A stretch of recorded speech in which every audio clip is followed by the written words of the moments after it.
I'll go ahead and set the stage here. Megan. I'll go ahead and set the stage and then kind of pass it over to Turner, and Turner's going to facilitate a conversation. So really what we wanted to do here was follow up from the summits. We did a lot of really good work getting up to the summits. We had from my opinion, and it's going to be good to hear everyone else's kind of thoughts about the summits. Had an excellent summit back November 1st and 2nd. We wanted to follow up to hear thoughts. Send it out in the email, just some kind of general topics that we could discuss, that Turner will go ahead and facilitate that conversation. But really for the non-agency folks that are here, just an opportunity to hear from y'all, kind of download, kind of get feedback, etc. So that's the idea, and I'll kind of wrap it up with discussing some next steps, and we'll go from there. We have 90 minutes. I don't know if we need the whole 90 minutes. I'm not one of those that we have to use the whole time. So if we end early, we'll end early, and I'm sure we can all use that time. So I just want to throw that out there. But if we have a fruitful conversation, we can stay for that. So that's kind of the plan for today, and we can jump into it. I believe everyone generally knows everyone here. Don't think we need to do introductions unless folks would like to. Turner, do you need introductions or? I think it would be helpful. I know most of the Hollywood squares here, but a few folks I haven't met formally. Okay. Yeah, I'm happy to kind of, I thought out in the virtual world, just kind of throw it out there as I see it, and maybe just kind of names, affiliations, etc. So that works. And I'm gonna go, Amanda. I have you in the first Hollywood square, so if you want to lead us off. Sure. Amanda Sullivan Astor. I'm the Forest Policy Manager with Associated Oregon Loggers. Hey, good to see you. Megan, got you next. Good morning, Megan Frizzell. I'm the admin for the planning branch here at the Oregon Department of Forestry. Excellent. Renee? Good morning, everyone. Renee Davis, Acquisitions and Special Programs Manager at the Oregon Watershed Enhancement Board. Good to see you all. I wasn't at the summit, so I'll be really curious to hear the feedback from folks. Thanks. Excellent. Thanks, Renee. Carl? Yeah, hi, good morning. I'm Carl Morgenstern. I used to work for Eugene Water Electric Board and was part of the Holiday Farm Fire response. Now I'm a director with the Upper Lambeth Soil and Water Conservation District, and kind of representing the area group now. Excellent. Thanks, Carl. Nils? Morning, everybody. Nils Christopherson, Executive Director of Wallowa Resources out in Wallowa County and part of the Northern Blues Restoration Partnership here, covering Northeast Oregon and Southeast Washington. I also didn't make the summit, so I'm really here to listen and catch up on where things are at, and look forward to the presentation. Thanks, Nils. Zach, have you next? Hey, good morning, everybody. Nathan and company. My name is Zach Ellinger. I'm the program manager for fire prevention and community assistance with the Bureau of Land Management. New to the group, serving in lieu of James Dickinson, who was our previous representative, and we're transitioning there. And I did make the summit, and I got to meet some of you there, which was pretty fantastic. So thanks. Thank you. Andrew? Hey, good morning, everyone. Andrew Owen, State Forester with the NRCS. I too was at the summit, but mostly just for the happy hour. Thanks. Hi. Mike? Mike Kroon, Deputy Division Chief of Forest Resources Unit here at ODF. I was at the summit as well. Excellent. Rachel? Hi, everyone. Rachel Thompson. I'm with OWEB. I'm the post-fire recovery specialist. I'm getting over a cold, so I'm going to stay off camera this morning. But I was at the summit, and I do recognize some of the folks on the call. So looking forward to hearing the feedback. Excellent. Karen? Good morning. Karen Hans, Oregon Department of Fish and Wildlife, Good Neighbor Authority Program Coordinator. Excellent. And I'm probably going to have my camera off too because of bandwidth issues. All right. Thanks, Karen. And Pete? Yeah, morning, everyone. Pete Caligari, Forest Strategy Director with the Nature Conservancy in Oregon. We've got a kiddo home, had the double flu vaccine and COVID booster yesterday. She's not doing so well, so I'm taking care of her today. I was at the first day of the workshop. Like Andrew, went for the happy hour, and but I had a lot of folks on our team who were there for the full thing, and we had a good debrief as a team. So looking forward to the conversation. All right, thanks, Pete. And Dylan, welcome. Hi, everyone. I'm Dylan Cruz. I'm the Vice President with Sustainable Northwest. Attended the workshop. Good to see everybody. Good to see you as well. I think I get everyone except Turner. Turner, if you want to do an intro. Sure. And just run with it from there. That'd be great. Yeah, I think we Okay. had Okay. people were jumping around, but I think we got everyone. So if not, Yeah, I think holler. so. So go ahead. All right. Well, so for those of you that I don't know, my name is Turner Odell. I work with the Oregon Consensus Program. We're based at Portland State University in the National Policy Consensus Center, which is housed in the Hatfield School of Government. And those of you who are at the summit know we were helping to plan and facilitate that event, and also helping now with some follow-up and some work with the coordinating intergovernmental associated, whatever the agency coordination and implementation group, ASIC folks. So Nate asked if I would facilitate this conversation, sort of debrief conversation, relatively informal, about the summit. From those of you who attended in particular, like to hear your thoughts and reactions to that. We are NPCC, or Oregon Consensus, is producing a follow-up report out, essentially like a summary of the summit, which will include kind of key takeaways and input that was heard. Not every word. It's going to be, kind of relatively high to medium level. So it's not intended to be a transcript by any means, but it should be a helpful document, I think, for those who were not able to attend, to kind of hear what happened and get a feel for the input that was shared throughout the 2 days, including the first day with the folks from the leadership and all the various agencies and the governor.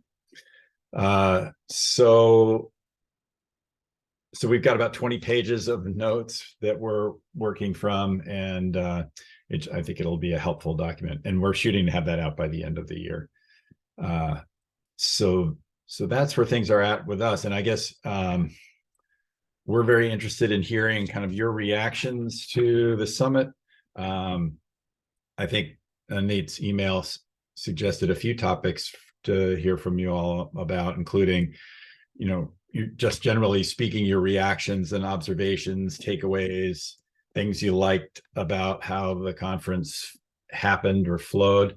Also love to hear kind of your suggestions for future summits. I think the feeling is that this is going to be a continuing dialogue, and that dialogue can take a form similar to what happened or something different. And that's something we would appreciate input on, just in sort of planning ahead and looking towards the next gathering like that.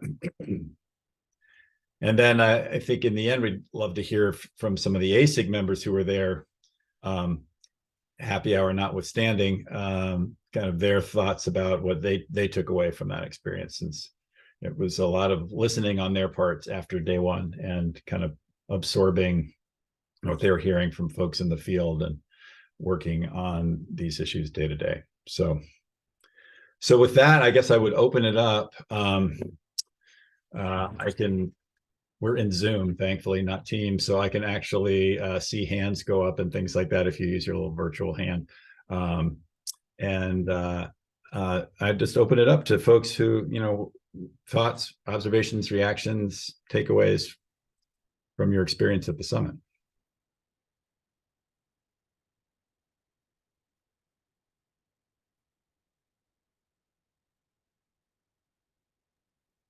Turner, I'll go first. Oh, great. Thanks, Zach. Yeah, just kind of from an outsider's perspective.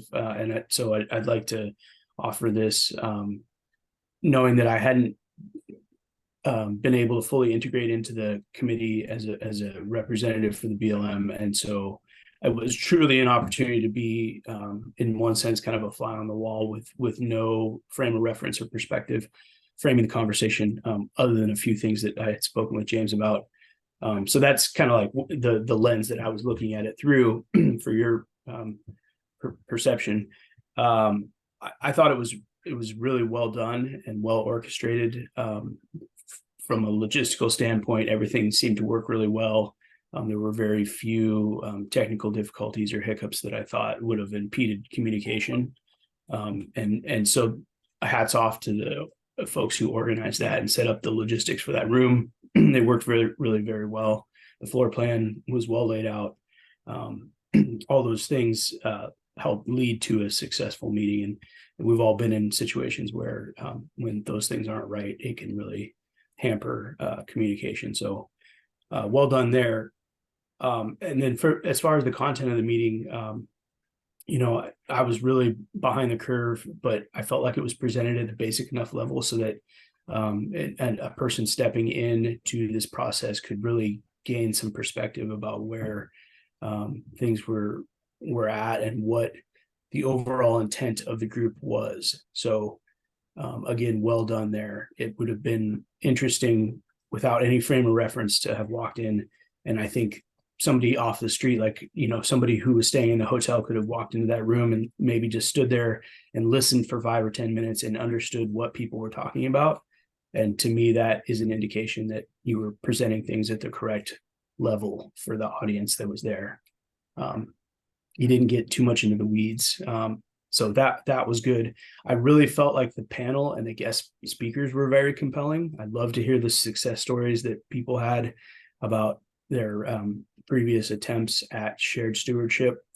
And then some of the lessons learned were also really interesting to me because the fact that, and I don't know if this was intentional or not, that people focused on not only what was bright and shiny and what had worked really well, but also some of the challenges that they had encountered along the way and the not so happy things that go along with trying to do landscape level treatments on a collaborative scale. So that was really well done.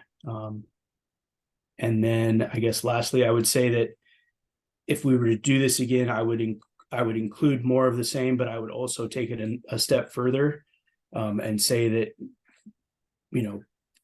5 or 10 years down the line, what are these partnerships and relationships going to look like, and use some of those organizations that have been doing this type of work for those long periods of time and see what lessons there are to be learned there. And maybe you have to look outside of Oregon to do that. There are national organizations that have been doing shared stewardship type of things for a very, very long time and have seen all the ups and downs and ebbs and flows of how this type of work is done and accomplished. And so it's always important to keep it relevant to Oregon, but it also helps to hear outsiders' perspectives as well. And I'll stop there. Sure. Great. Thanks, Zach. I appreciate that input. Others? I can go next if that's all right.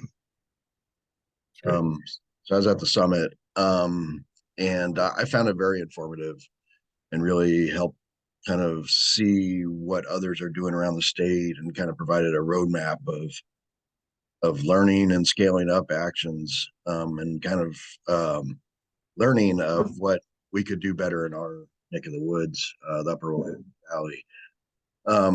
And so what I brought back from that is, in the Upper Willamette, we have a lot of existing partnerships and structure that's set up with the collaboratives we have, but they're really focused on restoration work, not on as much on fire resiliency and landscape resiliency. I mean, obviously, the actions we're doing do help create a resilient landscape, but from a wildlife and water quality standpoint. And so seeing that we need to shift, well, I kind of came with 2 things, well, more than 2 things, but one is that we need to scale up the area that I'm representing and working in to go from a watershed scale to a regional scale. And we already have some of that infrastructure in place to do that. And we're starting that process of really understanding what existing partners are out there that we're not working with in this arena. And this really provided kind of the structure that we see that would help us achieve that and really leverage what we already have with the Clearwater partners. I guess one thing that I came away with was after we kind of get our regional forest collaborative stood up and really understand who's doing work where our gaps are and what our needs are. That one need clearly is for us to take a look at the landscape in our region and identify the fire risk and those healthy areas that we want to kind of strive towards. And I don't know, Nathan, if there's, I mean, you mentioned this before, if there's funding to do these kinds of assessments or not. I mean, the areas that I'm in is not a priority for the ODF strategic plan. And so can we work in non-priority areas to do this kind of assessment and groundwork to get established those kind of roadmap marching orders for us in a region that's not a priority was one thing I question I had. But I also agreed with the statements that water needs to be included in the strategy in some way, maybe not funded out of the strategy, but included to show that that's part of a healthy landscape, a resilient landscape, and that enhancing wetlands, reconnecting floodplains, you know, maybe even reintroducing beaver creates more water on the ground, which obviously helps with fire, as well as other things. And I think, yeah, just I really like the shared learning that came out of this and really the bigger perspective. So I know at the Soil and Water Conservation District, we have a tax base, and this is one area we're wanting to invest in. And so being able to invest and maybe leverage that money with other money, even though we're not a priority. So I'll leave it there. Great, thanks, Carl.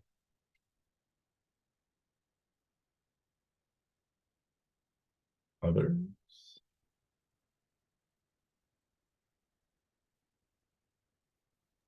Yeah, I can comment.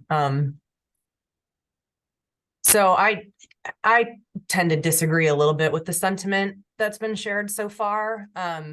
I felt like it was significantly higher level than I would have liked to have seen the summit be. I would have liked to see it be more of a workshop with recognizing all the work that Oregon's done in this space to date, especially given the Governor's Council on Wildfire Response.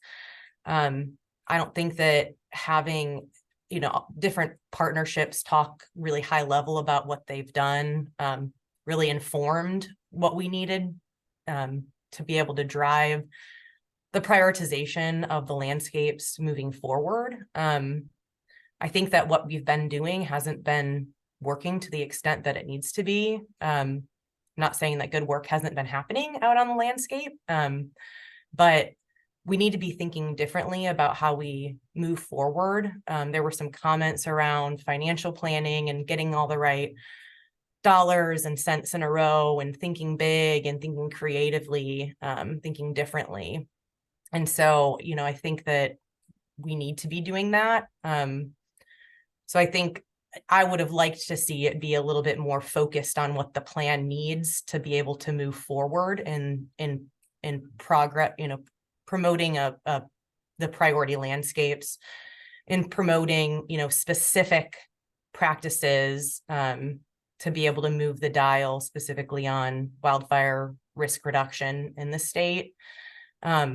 What's working, what isn't working, rather than sort of high level, generally, what are people doing?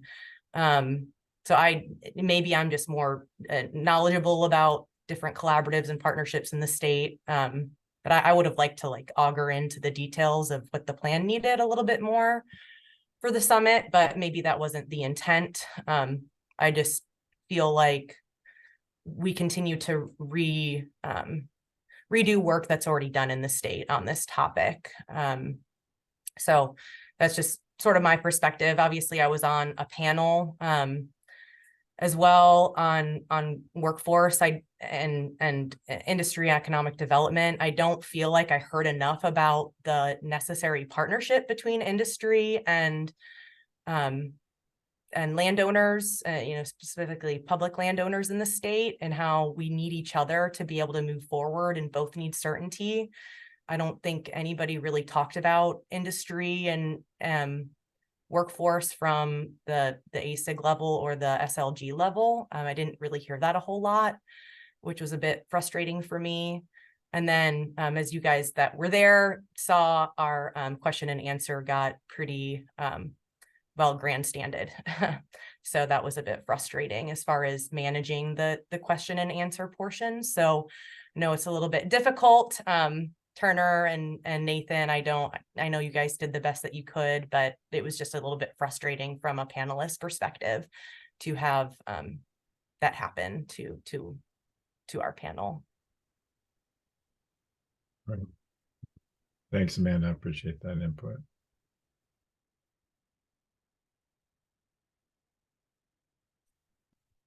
Others?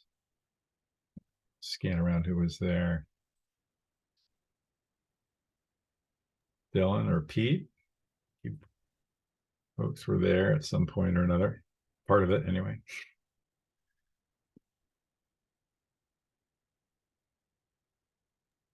Turner, excuse me, I can jump in. This is Andrew. Thanks. Sure. I think certain parts of it really hit the nail on the head. As we talked for the months preceding this, we recognized that part of the process was getting a group together. And if we got too far in the weeds, we knew we were going to lose some people. There's a lot of different maturity around the state between partnerships, between collaboratives, and we had talked about the idea of workshop, and in just a couple of days, I think that would have probably not hit the outcome that we were looking for. So maybe to address some of Amanda's comments, and maybe we didn't do a good enough job articulating this, the idea around doing a big, hoorah moment around we've got this plan, and then immediately, and maybe we need to do a better job of articulating now that we're going to get out at the local level, and that's where the workshop occurs. That's where we can really zero in on specific geographies down to a project scale. To get to that scale at something like a summit can be really difficult. We had a lot of conversations around that in the months leading up to it. So I know we had talked about it. I think we could have probably articulated next steps a little bit better. I don't think we had a great slide or a very good, explanation of here's where we're going to be in January, and here's where we're going to be in May of next year. So I think it's not too late to do that. We can follow up immediately with the participant list and say, thank you for attending, and here's really where we want to go with this. We needed to get feedback. That was really a lot of the intent of this, is to get feedback from the audience. Where are you? Where are we going? Rather than a panel talk to the audience. I think what we really wanted to get was more of a listening session. All in all, I think the conversations, like many conferences and summits, the conversations, I was being a little bit facetious, but at happy hour and at the dinners and after hours and during the breaks were incredible. I mean, people that I haven't talked to since COVID are actually met in person, and a lot of enthusiasm about this. One of the big take homes for me was, I think there was a lot of excitement around working at the state level. There's always excitement at a regional and a local level. Like those relationships in Oregon are really, really solid. And we saw that with the panels. The take home for me was that there was a lot of excitement that there's leadership coming from the Portlands and the Salems and the leadership level. That's the biggest take home for me, is that I think there's been somewhat of a lack of that, or a vision or a focus collectively at the state level. And that was reiterated multiple times, that it is now happening at the state level, still honoring a local approach and a locally led approach, but now being supported and having a shared vision at the state level was, I think, articulated really well and carried throughout the couple of days that we were together.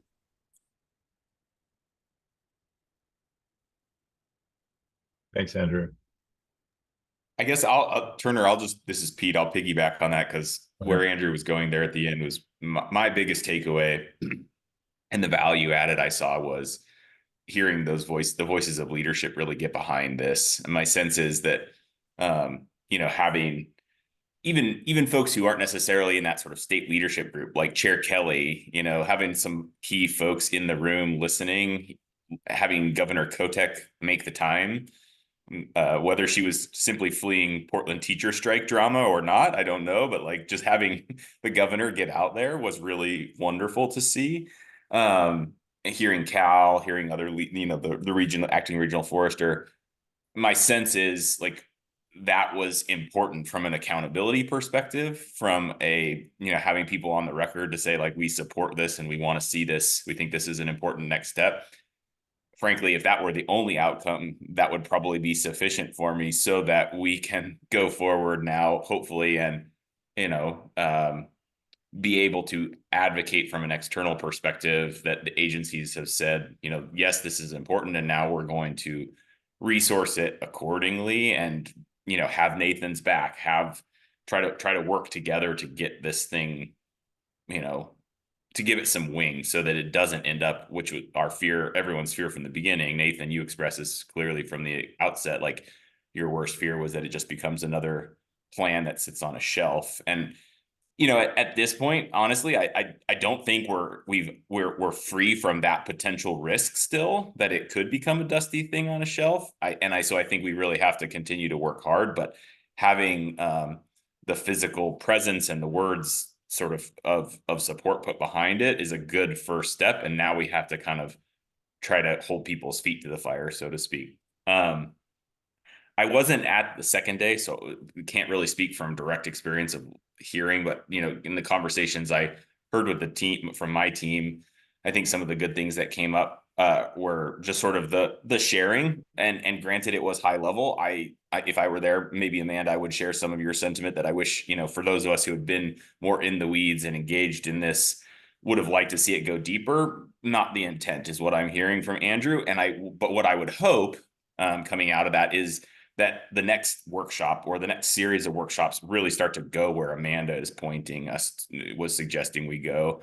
I think that would be really valuable. I would like to see us even try to start to identify some local landscapes where we can start to connect the state level kind of top-down prioritization to some bottom-up opportunities. And those bottom-up opportunities, those case studies or examples, I think should fit a couple of the different, like I'll use a couple examples. Like I think we should try to find some place that's sort of ready and hungry, has the local landscape prioritization, local landscape evaluation work done, and is ready to start to identify project areas that could tier up into the statewide prioritization. I think we should also try to identify a case study that might fit into the category of this is a place that needs resourcing for capacity building, collaborative capacity, like an example that's not implementation focused, but still nonetheless has been in our crosshairs from the beginning of like another way that this prioritization process can support longer term moving in the direction of landscape resilience.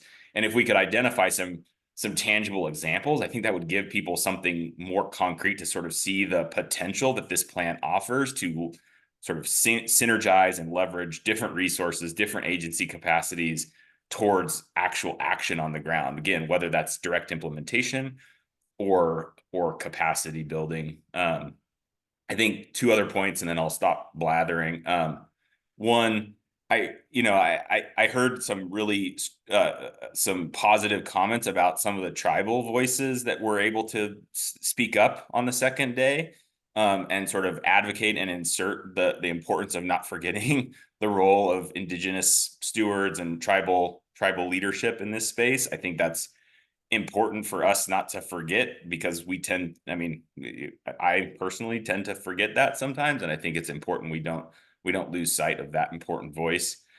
And then secondly, I think I'll be one to advocate too that we don't lose sight of how we think about this intersection of landscape resilience and fire on the ground, fire implementation, workforce capacity that goes way beyond just traditional forest products industry and operators, but thinks about holistic, restoration operations and watershed restoration operations. So aquatic restoration, implementing prescribed fire, restoration in riparian areas. I think those are all key to creating resilient landscapes. And I would really like to see us having conversations in this context about what does that future workforce need to look like, not the workforce that we've had for the last half century.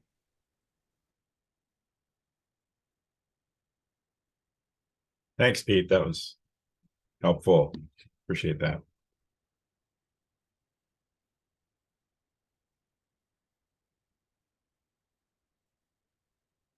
Anyone else?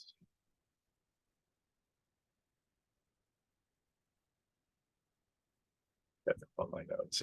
Okay. Any other thoughts?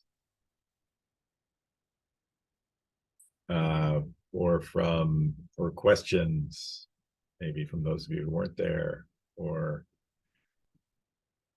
more ASIG reflections. Karen, I see you've been having some connection issues, so hopefully we've got you plugged in this time. So far, so good. Thank you. I'll just kind of tag and extend on some of the conversations that have been happening. First thing I want to hit on too is this group's been heavily involved, and we're very thankful for all the work that everybody's been putting in, which has been great. So at that summit, we've been involved in this work for a year and a half. There's a lot of folks there at that summit haven't been involved in the work at all, especially within the agencies, within partners. So it was a really good opportunity to catch them up, bring everyone together. So I think that was a really important, impactful piece of it. And then also I got a lot of feedback, like I've been hearing too, of setting a vision and setting some direction, setting a north arrow that a lot of people have been looking for a long time. I think that was something that's very impactful, and really setting that stage, like we've been saying, is the foundation that we've set, and starting to drive into the next pieces that everyone's hoping to get to. Looking at the more priorities, looking at the workforce, looking at all the different aspects. But we had to catch everyone up. We had to bring everyone together. There's been a lot of different things moving, a lot of different things happening. So to me, that was very successful to just kind of get those 100+ people all on the same page. And it's going to allow us to, increase the pace that we move at over the next couple of years. So I just want to kind of build off that. And I've got a lot of really good feedback from local folks who have said it's good to see that we have agency and leadership commitments and desire to do this work. And that provides a lot of support and vision for those groups that are ultimately doing the work on the ground and getting the work done. So just some kind of feedback that I've gotten. So I just wanted to throw that out there. Thanks, Nate. Anyone else? So we've heard a few suggestions for kind of how to shape future gatherings and what the subject matter might include. Any other reflections on that from anyone? And always helpful to hear. Turner, you're supposed to be able to see my raised hand because we're in Zoom. You're right. Sorry. All right. It's kind of, you have a very light background, so it doesn't show up. Oh, got it. And this, That's I my may excuse. be I'm sticking to it. prematurely jumping us to some of those next steps. But a couple of things. So again, I wasn't at the summit, but a few of the things that I heard, I think, connect over to some of the at least tentatively identified near-term next steps. So things like regional engagement. But one question that came to mind for me is, I don't know that regional engagement is sufficiently well fleshed out yet, but I think we need to be kind of thinking through, will that get at what Amanda in particular, but others described about where is the deeper dive? Where do we go from kind of high level? And I completely understand, Nathan, about getting folks on the same page to really getting to what are the lessons learned at a more detailed level. What are some of those specific challenges that we just cannot today get over, and how do we overcome some of those obstacles? So that was one piece. And then a couple folks have talked about workforce development, and I absolutely agree with what Pete's talking about. I mean, I think we are talking about workforce development broadly on a number of different actions that get us to landscape resiliency. And I'm not sure that in terms of immediate next steps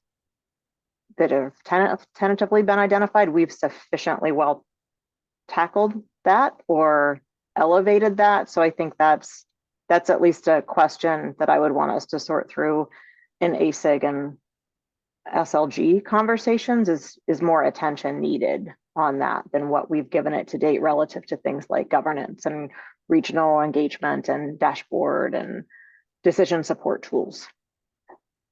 Thanks, Turner. Thanks, Renee.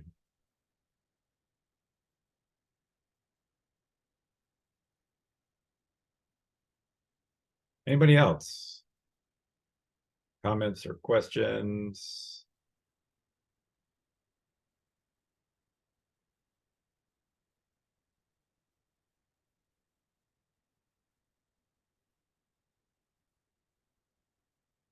I'm comfortable with the awkward silence, so, you know, give anybody a chance.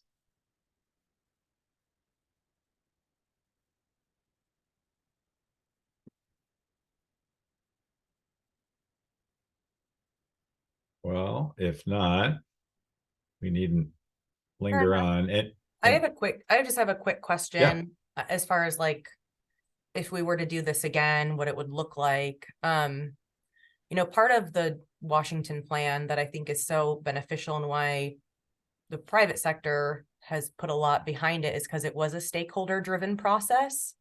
And there's specific language in there that identifies the importance of a healthy, robust industry and private sector to be able to get the work done on the ground.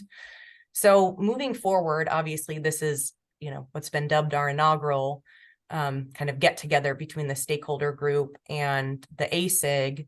But what does that look like moving forward? How do additional stakeholders that will drive the advocacy behind this, that will lobby these efforts to the legislature, that will work at the federal level with Congress people and federal agencies, like, what does that look like moving forward to actually move the dial?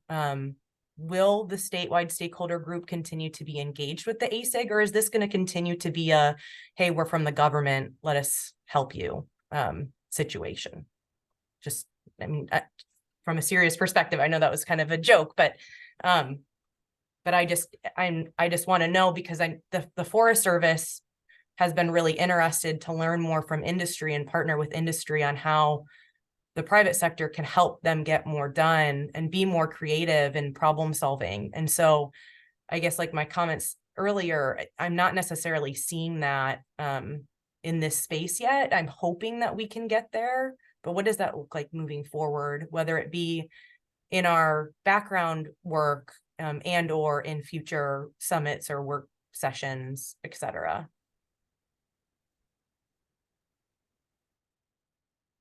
Thanks, Amanda.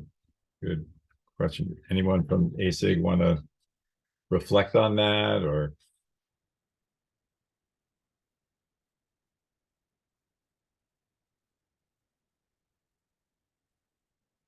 I'm not sure it's a question that anyone's prepared to answer in the moment, but it is noted that there are different ways to shape future gatherings like this, and how I don't know the answer myself as to what this group is going to continue to do or not. So, and I guess to put a finer point on it, Turner, I mean, I think from the statewide stakeholder group and the folks that are here from that group, tell me if, you know, I'm sort of getting it wrong, but the last meeting that we had, we all seemed to agree that we weren't there yet. Like, there was still a lot of work that needed to be done. And there seems to be a disconnect with where the ASIG feels like we are and that statewide stakeholder group felt like we were, at least at our last meeting. And maybe there's just been additional work that's happened without us or without our knowledge between the last time that we met and the summit. So I guess I'm just, you know, I guess I feel like I'm either in the dark or, you know, I'm not really sure. It seems like we probably needed to be doing these more often and more frequently and sooner than this meeting. This is obviously a start, but I guess, you know, I don't know. I don't know if you guys feel that as well from the ASIG, if you feel like there's been sort of a disconnect, or if that's, you know, me personally, or if others on the statewide stakeholder group feel that or don't feel that. I want this to be an open and honest forum. Carl's got his hand up. I tend to agree with you, Amanda. I guess the one thing that I've seen over and over again, and sorry, I got a cold, is really when it comes down to it, if the Forest Service, how the Forest Service operates really matters. And we've been on multiple times on projects in the Willamette National Forest where we've collaboratively arrived at a solution to an area we want to restore or make something happen, and everybody's on board, and then someone at top of Region 6 decides that that project isn't worthy and crosses it out, and then everything collapses. And that's happened over and over again with the Forest Service. So I don't know if this is going to be different now from those larger federal agencies that really may not have control over where they work and how they work, and to scale up to what we need. But that's really going to be what drives us. If the federal lands can work in partnership with those across their border on the private side to make some things happen, that actually moves us towards the resiliency we're all talking about.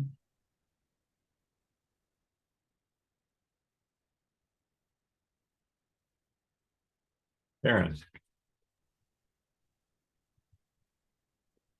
Yeah, hi, I'm going to try to turn on my camera here and cross my fingers. So, echoing what Amanda and Carl said, I'm on the Northwest Forest Plan Federal Advisory Committee for the amendment to the Northwest Forest Plan. And one of our major topics of discussion is the workforce and the effects of the Northwest Forest Plan on timber communities, and how the forest plan can be revised, well, not revised, not a revision, it's an amendment, and how it can be amended to better serve those communities, to meet its original goal to supply a consistent, sustainable source of harvestable trees to support those communities. And so I just wanted to bring that forward, that they are very sincere. The Forest Service is very sincere about this very issue. And I see my role on both of these efforts, both on the Federal Advisory Committee and my work with the ASIG, as a way to bring that information from each group to the other. In other words, something of a liaison, if you will. And so I just wanted to let you know that the Forest Service is very serious about the workforce issue. And I agree with you. It is very frustrating. As a good neighbor authority program coordinator, I'm working with the Forest Service a great deal, and it is an issue that you mentioned, that you move forward with this project, and then, like you say, somebody at the top decides, well, that's not a priority, or the funding gets shifted someplace else, or the person who is managing and organizing that project goes to a different position. My biggest issue is with the turnover. And I don't want to pick on the Forest Service when they're not here to defend themselves, but this is an issue that's very well known and discussed a great deal within the Forest Service as well, is the turnover issue. I was just at a meeting yesterday, Forest Collaborative Grant Application Reviews, and there was discussion about how the Malheur National Forest has had a 90+% turnover of people leaving and then being, rehired, and other people coming in the next, in the last couple of years. And this creates this huge loss of institutional knowledge. It creates a loss of this continuum, if you will, that, the person leaves and then the new person comes in, and they have to pick up where this other person left off. But then they may have different interests. They may have different ideas. And they may decide, well, no, this project isn't something that we want to do, especially if it's a higher level person, like a forest supervisor or a district ranger. And so it is an ongoing problem. I just want to acknowledge that and let you know that the Federal Advisory Committee is taking this issue very seriously of workforce enhancement and ready supply of consistent trees, and how do we honor that original goal of the forest plan. And so the as far as the summit itself was concerned, I was really impressed. I've been to a lot of these types of conferences, and it was one of the very best that I've ever been to. And I really appreciated the panel discussions and bringing in people out there on the ground doing the work, bringing in the tribal perspective, and having a very interactive meeting. I mean, if you've ever been to one of these conferences and by the late afternoon of the second day, and you've just been sitting there watching PowerPoints and your eyes are starting to roll back in your head, and that never happened at this summit because it was so interactive and people were so involved in it. So I just wanted to add in that little comment as well. Great, thanks, Karen. I recall that your thoughts about sort of continuity in the federal agencies over time was something that came up a couple times at the summit. And yeah, definitely... and just in my position since May of 2022, I think I've had 4 different Forest Service staff, like overseeing my program with the Forest Service. And so yeah, I've experienced it myself. Yeah, I think one of the things, I forget, one of you all who was there alluded to this earlier, but having a diverse and broad cross-section of Forest Service and other agency staff there, including leadership and interim leadership, or in between leadership, middle, whatever I'm trying to say there, I think was one of the goals, was to get a lot of depth of folks from these agencies there to kind of begin to alter the culture so that the culture can persist even when individuals cycle away from particular positions and that sort of thing, that there's a more broad-based understanding of what the goals are, and people aren't starting as much from ground zero, or however you phrased it. Well, and what Amanda and Carl said about it's really up to the Forest Service and the BLM. I mean, that's their lands, and ultimately they need to make the decision of where and when these lands are worked on. And so I described it as trying to push an elephant. I mean, you can push an elephant if it's in the direction it wants to go, but I dare you to try to move it if it wants to go a different direction, right? So I think a role of this group is to try to collectively, all together, try to move that elephant. Renee.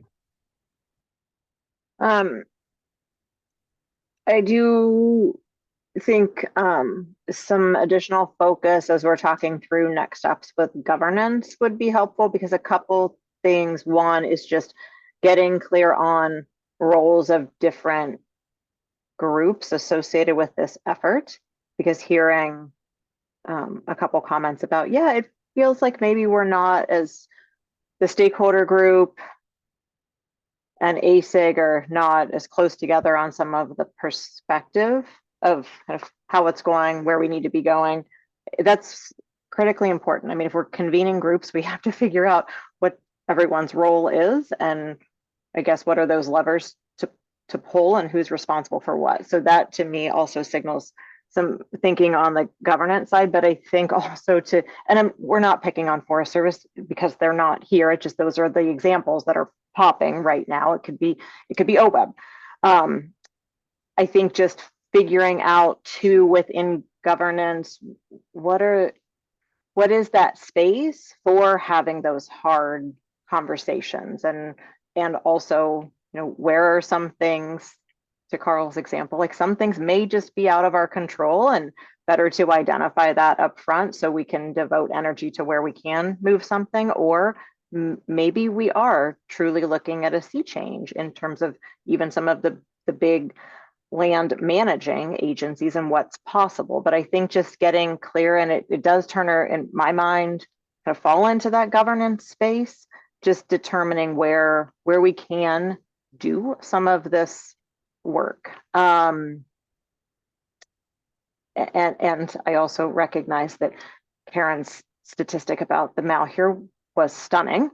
And we're not going to get past anytime soon that kind of turnover. So I think figuring out how we also have enough knowledge kind of across different levels and up and down chains that we don't go back to square one when someone leaves. And that's a big lift, I understand. Yeah, thanks. Carl. Yeah, I guess that point. And to get away from the Forest Service, I can talk about ODF, but don't worry, Nathan. No, because we work with obviously the Springfield office a lot, and talking to them about this effort, they didn't really know about it. So I don't know how the agencies that are in the ASIG are vetting this and kind of introducing it to up and down their own agencies to see what opportunities and alignment might be within their agencies to move things forward on the local level with the collaboratives that are out there. So that, and that could be Forest Service, BLM, OWEB, ODF, NRCS. How are the agencies themselves kind of vetting this and getting it into their rank and file to see what comes out and boils up from they're already doing on the ground.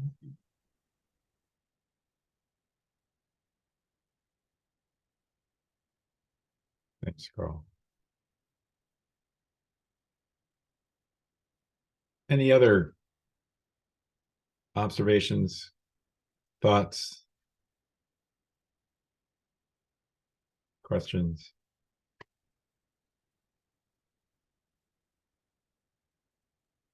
Turner, I'll throw in one more observation that I think the reality of this is it's going to be certain times it's going to be very slow. We're going to be slugging through mud.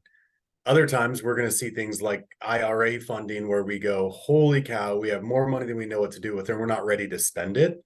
And it's going to go really fast. We're going to get an administration change and it's going to go slow. And that's going to be hard for some partners, right? It's going to be hard for a lot of people to go from fast to slow. The last year and a half, Nate, I'm going to need a little bit of your help, but we as the ASIG were supported with couple $100,000. That's not enough to move mountains. That's not enough to develop this huge, robust, beautiful Washington style report. We didn't have that. We were like a few people in a room that were willing to get together and think critically about all this. That's the slow part. That's the process that we had to get through. I think we're going to ramp up now that we have more resources to do the job that I think we all wanted to do. 18 months ago, we now have some of those resources coming to bear, and we're going to start moving really fast. And so I think it's important that we all recognize, whether it's folks on the stakeholders, the stakes on ASIG, folks out on the ground, that it may be at different paces throughout this entire 20 years. That's going to be the reality. And that's the reality that I've seen. It may be hard for some people because we want to go really fast. I showed up and I said, why aren't we done with this report within 6 months? And I think Nate probably got frustrated with me saying that. But I think we're all going to have a different pace and scale that we move. But I think what we've solidified is a vision. So last observation around that. Thanks, Turner. Yeah, thanks, Andrew.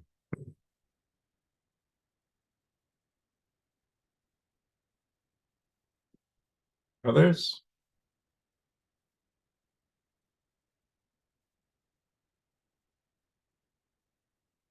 Well, I think this has been really helpful.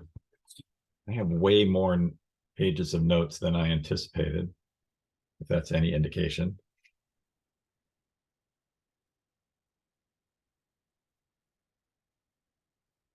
and it's really great to get some input from folks who attended the conference but weren't necessarily involved extensively in planning it. It really helps to get that kind of feedback. Speaking as someone who organizes these things not infrequently, feedback from participants is helpful.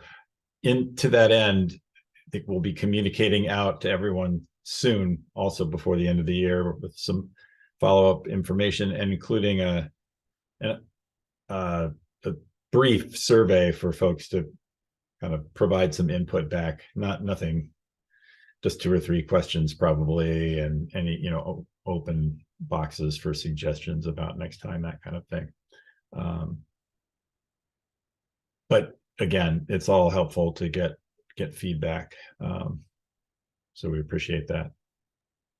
Turner, were you Both appreciative and critical. We like it all. Yeah. Go ahead. Sorry, Zach. No, you were going to send that out to all participants. I might have missed that, but yeah.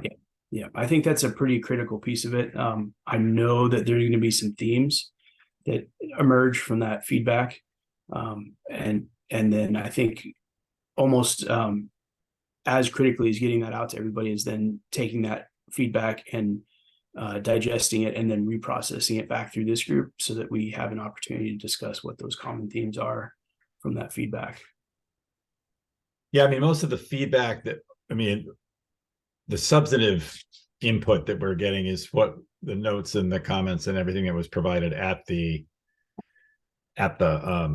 summit itself. I mean, the survey is not intended to be a sort of comprehensive, give us all your input on all the issues we talked about at the summit. The summit intended to stand as it is, but in terms of, how to do it next time, what the subject matter for next time might be, some of the suggestions that Amanda made and other things. So, which we've heard also, level of weediness, all that kind of thing. I mean, it's helpful just to get a read from folks who were there about what they liked, what they didn't like, what they would like to see next time. So For sure.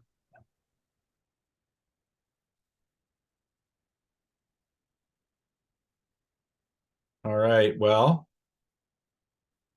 absent any further input, thoughts, reflections, I guess I would turn it back to Nate. Yeah, thanks. Appreciate that conversation and everyone getting together. I just wanted to wrap it up too. People are asking about next steps. We don't want to just end it there and head into the holidays. We're still doing a lot of work, and I just have some stuff laid out just for conversation. As Renee had mentioned, we got to dig deeper into looking at those next steps and how we implement them. So I'll hit it at a high level.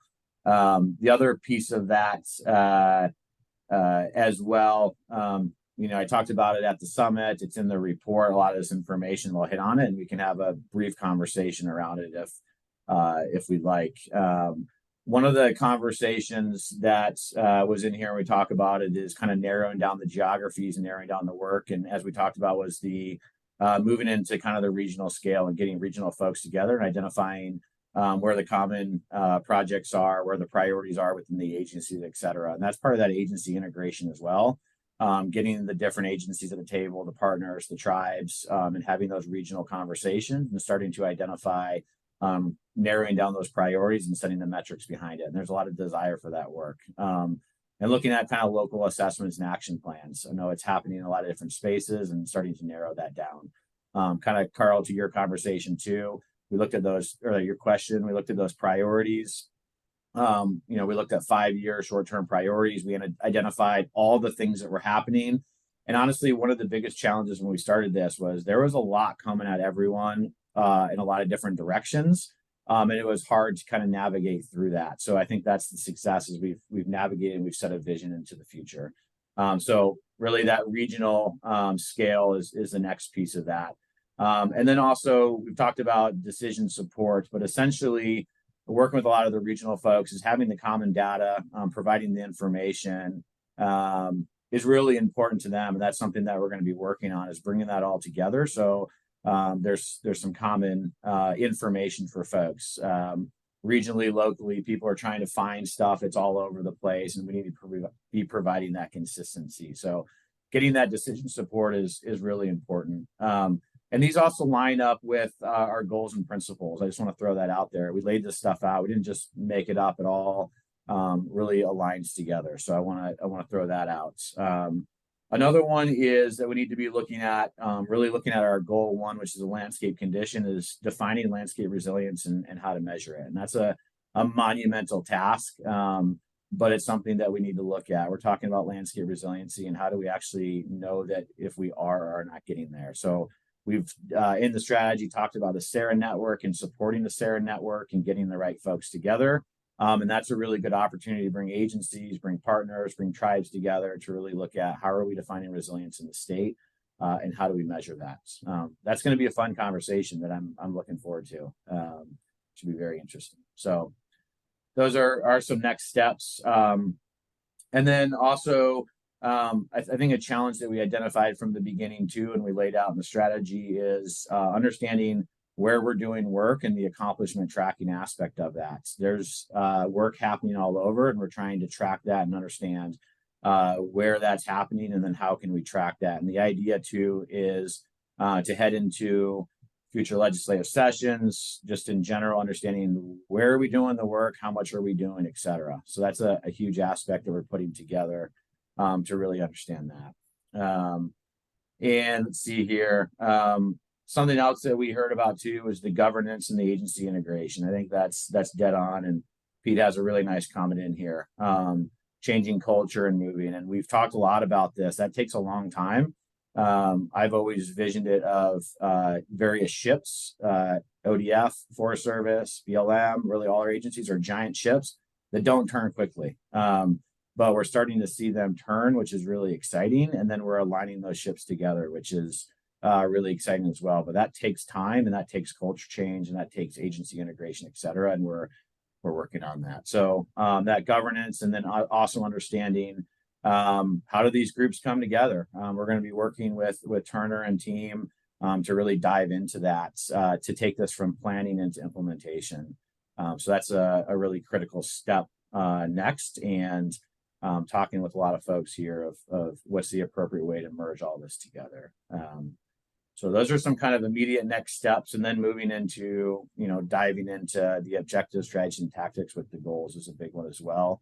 That all that information should help out with that. So I'll stop there. If there's questions, or really it should be comments, to kind of leave the floor open for that and move on from there. So questions, comments, thoughts, especially from ASIG members and others.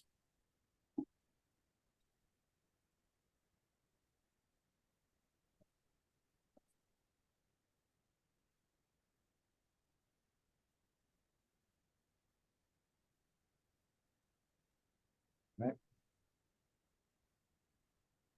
Oh, Amanda's got her hand up. Yeah, I didn't raise my hand last time, so I decided to do it this time, just in case somebody else came off mute right at the same time. So it seems like the next logical step as far as what needs to be worked on is the objectives and tactics, as far as those being tied to the framework, which will then develop into hopefully these 5-year plans. At least that's what I got from the summit. So what is the process going to be to develop those objectives and tactics? The statewide stakeholder group outlined quite a few during our conversations. I've done a lot of thinking and work in this space and sent some ideas over to you, Nathan, and the team. I don't know what the ASIG has done because that's all been behind closed doors. So what does that look like moving forward to develop those at a high level, but with enough specifics and enough sideboards that they can be then applied at the local level? Thinking about, if we intend to create so much fuel break, and what does that look like, and what science do we bring in? Jeremy Freed's done a ton of great work around what needs to happen if we want to actually address our wildfire issues on federal lands. How do we incorporate, the massive amounts of science that is happening in that space, looking at the new quantitative wildfire risk assessment, which hopefully is going to be coming out soonish. And incorporating that into both how we develop the objectives and tactics and sort of the measurables and the sideboards at the high level, and then the 5-year plans. Like what does that look like moving forward, and how do both of these groups on the call today get engaged in that? Good question. I'll just start with one piece, and I want to open it up to others as well. The process that we went through before hopefully wasn't closed door. It was very informative. We had a lot of meetings and information, and we gathered information from individual conversations, and then went to the advisory group and got feedback from that group. And we rearranged stuff. We massaged things.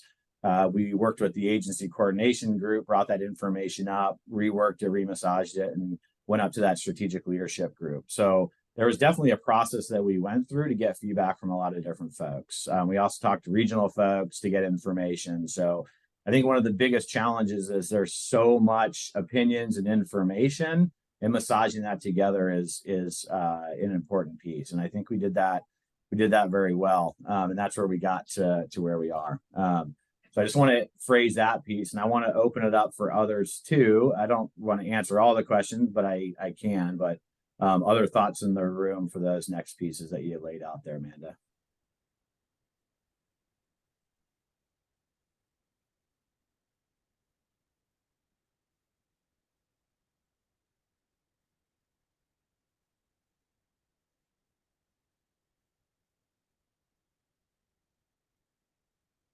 I'll start with one, and I'll let other folks dig in if they want to. Once again, we set goal 1, landscape conditions. We don't have any objectives, which are the SMART objectives below that. We have a lot of information, but through that SARA network, we're hoping to get to how do we define resilience, and how do we look at that landscape condition that we desire, both working at the regionally scale and the state scale. And then the hope would be is that group can help set those metrics, right? How do we know if we are or not getting there throughout the state? So that's one aspect of it that we're hoping to dive to. And the other piece is, as we take the large geographies and start moving them regionally, and those regional conversations and setting those metrics as well.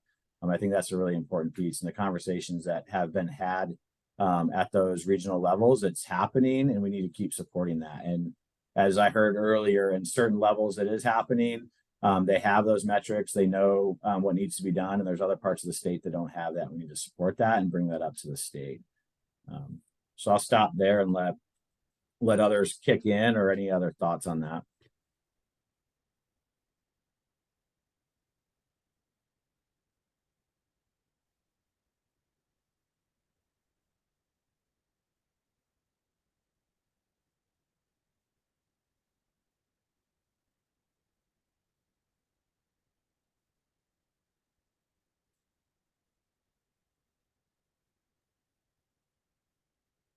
Any others?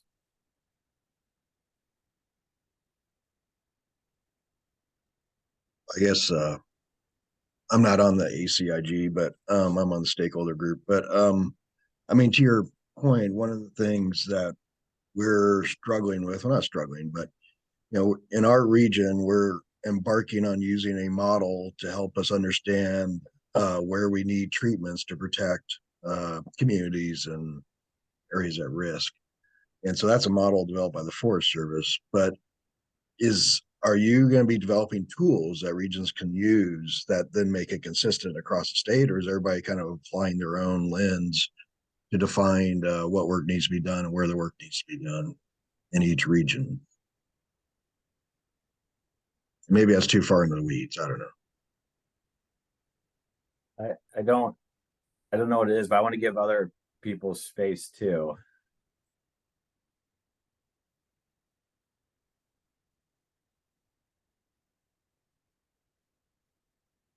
Renee's got her hand. I think all of these are really important questions, and it's really difficult to answer off the cuff. I think, Carl, like, to your question, I think that's the vision. The vision is we have the necessary integrated platforms for kind of scientific and technical information, that it isn't reinventing it 7 times over in different areas, and like, just having been around kind of trying to integrate natural resources data for, 15 years. It is really, really hard. So I think part of what in my mind, some of the next steps conversation should be is, where do we not let perfection be the enemy of the good? Because we've got to keep doing this work. We can't wait until all of those things are built. But and I don't know if it's this group, if it's something, some other aspect that will pop like through the governance conversation, but I think these are the things we have to figure out. How do we devote some time and energy to making some progress on it? And we can't pause our work waiting for all of that.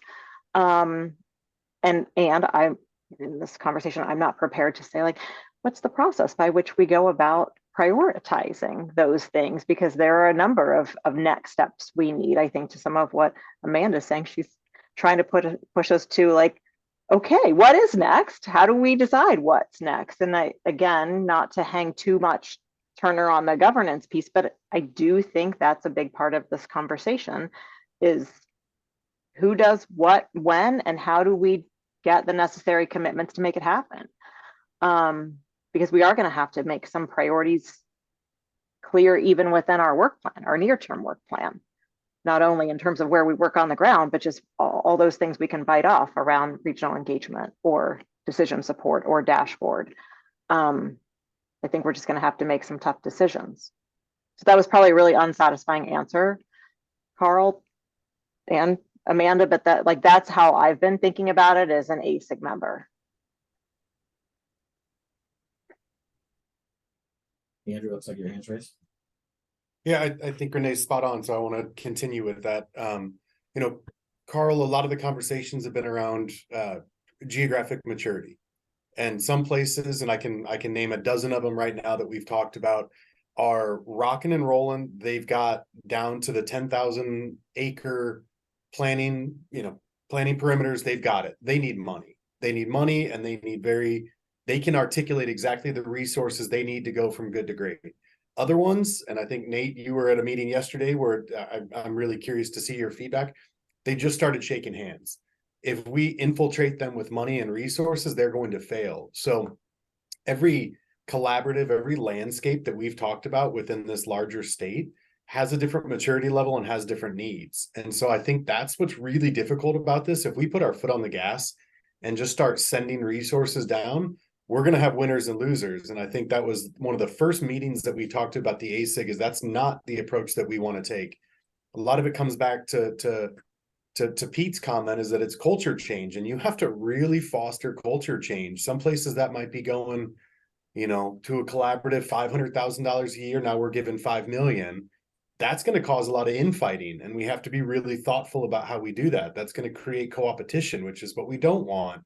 And so, we can put our foot on the gas and get some products done, but I think we're really trying to take a very thoughtful approach so this is long lasting. The other thing where we spent a lot of time, and maybe we need to dedicate some more time and some more thought, and it goes to Renee's multiple comments about governance, is that we've got some short term. We're not going to change what happens next year. Those plans are in place. That money's allocated. The workforce is already committed to certain things in there. So I think the body of work that we're really focused on, again, maybe unpopular, is really that 5 to 10 year approach.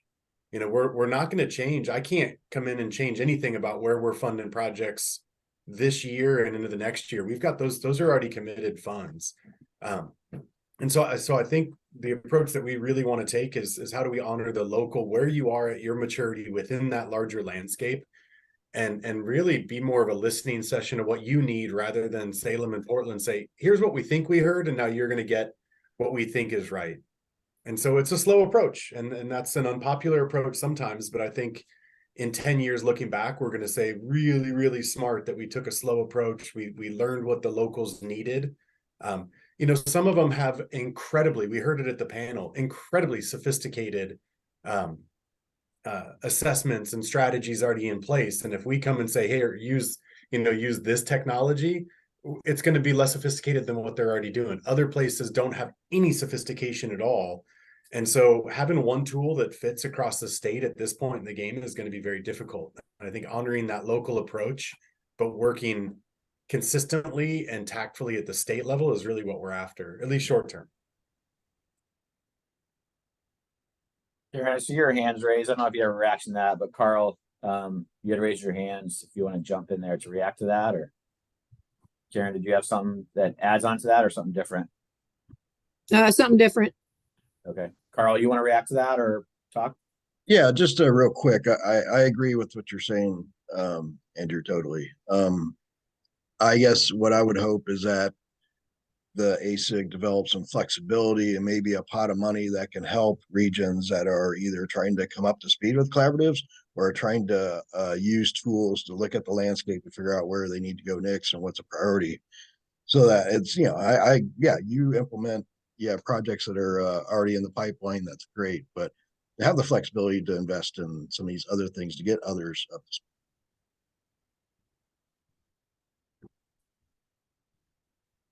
Karen? Yeah, just thinking in terms of moving the elephant.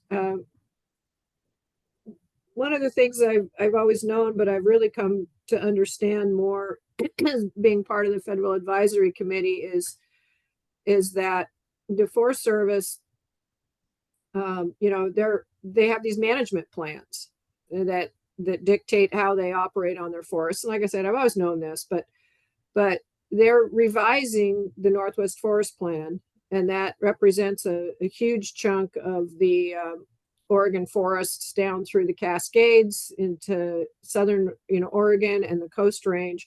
They're also revising the Blue Mountain Plan, which is a huge swath of the northeast corner of the state. I mean, if you put those two together, you're looking at the vast majority of Forest Service lands in Oregon.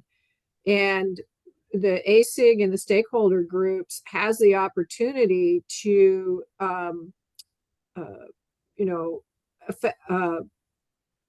affect those processes of revising those plans and amending those plans through the public comment process.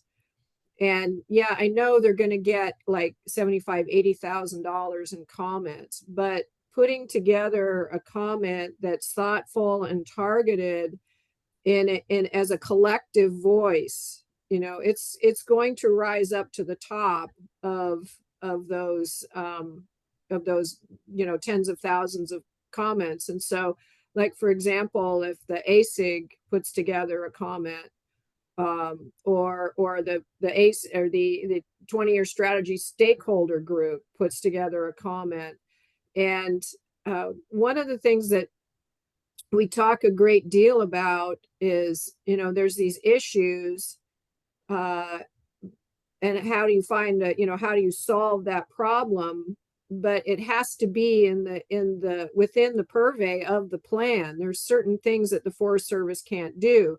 So just as an example, one thing that's really helped me and wrap my head around what this forest plan amendment can and can't do, and it to me, it all came down to desired conditions in the forest.